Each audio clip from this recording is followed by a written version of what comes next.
এর জন্য ফলাফল প্রকাশ প্লাস হচ্ছে আমাদের এখানে যারা প্রতি মাসে নিয়মিত ক্লাস করেছে তাদেরকে পুরস্কার বিতরণ করা হবে এবং কি অভিভাবকদেরকে নিয়ে কিছু পরামর্শ করার জন্য আজকে আমাদের এখানে বসা।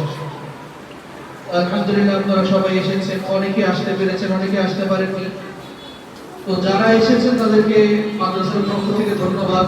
আর যারা কাজের জন্য আসতে পারেনি, আশা করি পরবর্তীতে তোমরা তোমাদের বাবা মাকে বলবে মাদ্রাসায় এসে যোগাযোগ করতে। এই মুহূর্তে আমাদের সামনে মাদ্রাসার বিষয়ে এবং অভিভাবকদের উদ্দেশ্যে কিছু কথা বলবেন অত্র মাদ্রাসার প্রতিষ্ঠানের প্রিন্সিপাল হাফেজ মাওলানা আব্দুল্লাহ বিন নাসির সাহেব।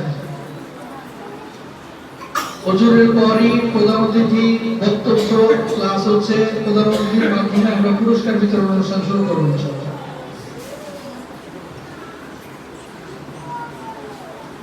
আসসালামু আলাইকুম ওয়া রাহমাতুল্লাহ। আপনাদের সময় ক্ষেপণ করার জন্য আমরা দুঃখিত আসলে, কিন্তু আপনাদের তো সবসময় পাওয়া যায় না, মানে সবাই ব্যস্ততা আসতে না, সেই জন্য মাদ্রাসা সম্পর্কে একটু কথা বলে আসলে এখন তো আপনাদের রান্না বান্নার সময়, বাচ্চাদের সবাই এই করার সময়, তারপরেও আসছেন এই জন্য আমরা মাদ্রাসার পক্ষ থেকে আপনাদের ধন্যবাদ এবং আন্তরিক শুভেচ্ছা অভিনন্দন। আমরা পুরস্কার দিয়ে দেব এই মাদ্রাসা মানে ই করার জন্য, আর পড়াশোনা ভালো করার জন্য, ডিসিপ্লিন ভালো করার জন্য। আমরা শুধু আমাদের শুধু কি কাজ করলে হবে না, আপনাদের কি করতে হবে, হ্যাঁ সময় দিতে হবে, আপনাদের যোগাযোগ করতে হবে আমাদের সাথে।